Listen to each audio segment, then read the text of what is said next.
नमस्कार। आज हम बात करेंगे नमक की। हाँ, वही नमक जो हमारे खाने में स्वाद घोलता है। लेकिन ये कहानी एक ऐसे नमक की है जिसने दुनिया के सबसे ताकतवर साम्राज्य का स्वाद बिगाड़ दिया था। चलिए मेरे साथ वक्त में पीछे चलते हैं। साल 1929, दिसंबर का महीना और एक बहुत ही सर्द रात। जगह है लाहौर, रावी नदी का किनारा, और हवा ऐसी है जो हड्डियों तक को कपा दे। लेकिन उस ठंड से भी ज्यादा कुछ और था जो हवा में घुला हुआ था, और वो था जुनून।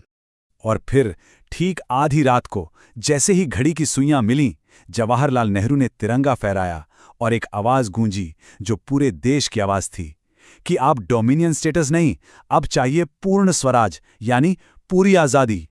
तो सवाल ये उठता है कि आखिर हुआ क्या था? कैसे आज़ादी की मांग जो पहले कुछ अधिकारों और रियायतों तक ही सीमित थी, अचानक संपूर्ण स्वतंत्रता की एक बुलंद घोषणा में बदल गई? यहां तक हम पहुंचे कैसे? देखिए, इस कहानी की शुरुआत होती है 1927 से। अंग्रेजों ने साइमन कमीशन भारत भेजा, जिसमें एक भी भारतीय मेंबर नहीं था। बस पूरे देश में साइमन गो बैक के नारे गूंज उठे। फिर 1928 में नेहरू रिपोर्ट में डोमिनियन स्टेटस की मांग रखी गई। लेकिन देश के युवा नेता उनका खून खौल रहा था। उन्हें टुकड़ों में आज़ादी नहीं चाहिए थी। और इसी जुनून का नतीजा था लाहौर अधिवेशन, जहां पूर्ण स्वराज को आज़ादी की लड़ाई का एकमात्र लक्ष्य बना दिया गया। समझिएगा, पूर्ण स्वराज सिर्फ दो शब्द नहीं थे। ये कोई राजनीतिक नारा नहीं था। ये तो आत्मसम्मान की एक हुंकार थी। इसका साफ मतलब था, ब्रिटिश साम्राज्य से हर रिश्ता तोड़ दो। अब होगा भारत का अपना शासन, अपनी पहचान और अपना भविष्य। शपथ तो ले ली गई थी, ऐलान भी हो गया था। लेकिन अब सबसे बड़ा सवाल सामने खड़ा था, इस सपने को हकीकत में कैसे बदला जाए? और बस यहीं गांधी जी ने अपना सबसे बड़ा दांव खेला। जरा सोचिए, एक तरफ है दुनिया की सबसे बड़ी मिलिट्री पावर, तोपें हैं, बंदूकें हैं, और दूसरी तरफ निहत्थे लोग। आखिर ये लड़ाई जीती तो जाती कैसे? इसका जवाब एक ऐसी चीज में छिपा था जो हर हिंदुस्तानी के घर में, उसके चूल्हे में मौजूद थी। नमक। ये गांधी जी का मास्टर स्ट्रोक था, कमाल का। देखिए, नमक, अमीर गरीब, हिंदू मुसलमान, हर एक भारतीय की जरूरत। और अंग्रेजों ने क्या किया?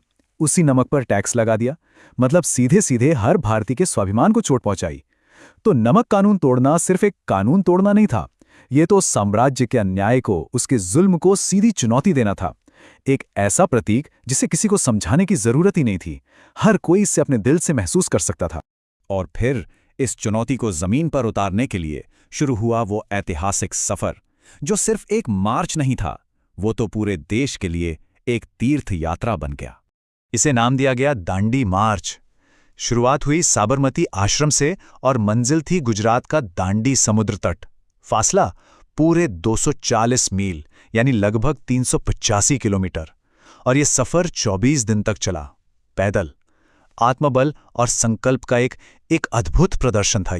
जब गांधी जी ने साबरमती से अपना पहला कदम बढ़ाया ना, तो उनके साथ सिर्फ 78 यानी 78 चुने हुए सत्याग्रही थे। लेकिन रघुपति राघव राजाराम का भजन हवा में गूंज रहा था। और जैसे जैसे ये कारवां आगे बढ़ा ना, पूरा का पूरा हिंदुस्तान इसके साथ जुड़ता चला गया। जिस गांव से गुजरे, जिस शहर से निकले, लोग साथ हो लिए। देखते ही देखते वो 78 लोगों का जत्था हजारों की भीड़ में बदल गया। और फिर वो दिन आया, 6 अप्रैल 1930। गांधी जी दांडी के समुद्र तट पर झुके और अपनी मुट्ठी में समंदर के किनारे पड़ा नमक उठा लिया। वो सिर्फ नमक नहीं था, वो एक साम्राज्य के खिलाफ पूरे देश का संकल्प था। बस उस एक मुट्ठी नमक ने पूरे देश में सविनय अवज्ञा आंदोलन की आग लगा दी। लेकिन इतना बड़ा साम्राज्य इतनी आसानी से हार कहाँ मानता है? आंदोलन का अगला पड़ाव था धरासना का नमक कारखाना। और यहां दुनिया ने अहिंसा की सबसे कठिन, सबसे दर्दनाक परीक्षा देखी। वो मंजर सोचकर देखिए, एक तरफ सरोजनी नायडू के नेतृत्व में शांति से आगे बढ़ते निहत्थे सत्याग्रही, और दूसरी तरफ लोहे की मूठ वाली लाठियों से लैस पुलिस, जिनको साफ हुक्म था किसी को आगे नहीं बढ़ने देना है। वहां एक अमेरिकी पत्रकार थे, वेब मिलर। उन्होंने जो देखा वो लिखा। एक के बाद एक सत्याग्रही आगे बढ़ते और पुलिस की लाठियां उनकी खोपड़ियों पर पड़तीं। वो गिर जाते, उन्हें उठाकर ले जाया जाता और उनकी जगह दूसरे आ जाते। मैंने लाठियों के सिर पर पड़ने की वो दिल दहला देने वाली आवाज सुनी, लेकिन एक भी सत्याग्रही ने एक बार भी अपना हाथ नहीं उठाया। ये पाश्विक ताकत पर नैतिक बल की जीत थी। धरासना की इस बर्बरता की खबरों ने पूरी दुनिया को हिलाकर रख दिया। और हिंदुस्तान में यहां तो आंदोलन की ज्वाला और भी भड़क उठी। डांडी से जो चिंगारी उठी थी ना, अब वो पूरे देश में आग बनकर फैल चुकी थी। और ये आग हर कोने में थी। उत्तर पश्चिम में सरहदी गांधी खान अब्दुल गफ्फार खान के खुदाई खिदमतगार अंग्रेजों का सामना कर रहे थे।